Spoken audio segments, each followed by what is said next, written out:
so they're both right side up.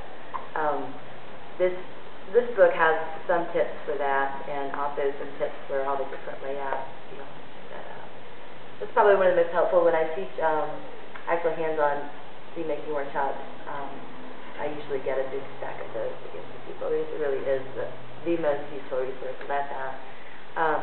But also recently I've seen people posting things on the web as well, really step by step how to make these things. So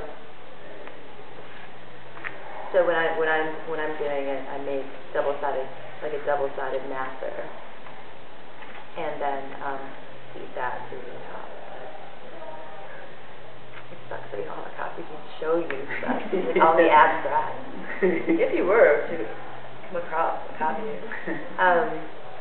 And it's all about being creative and figuring out how to finance their seed making habit takes just as much creativity.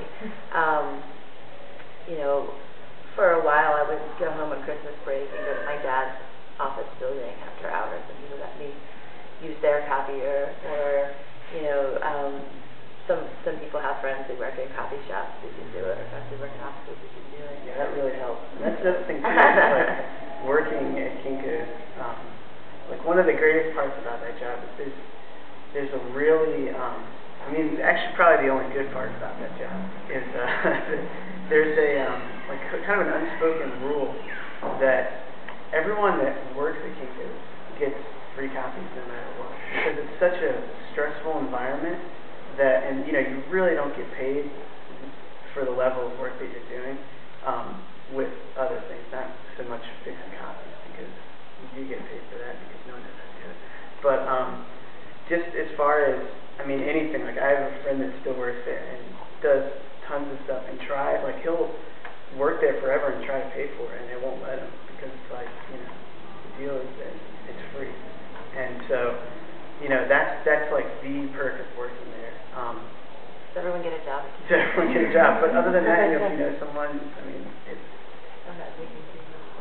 Yeah. Otherwise, it's, you know, depending on where you go, can be as cheap as 4 cents a side, as much as 20 cents a side at the post office does.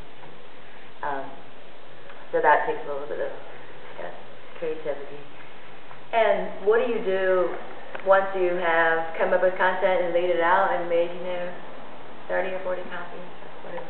Where do we go from there?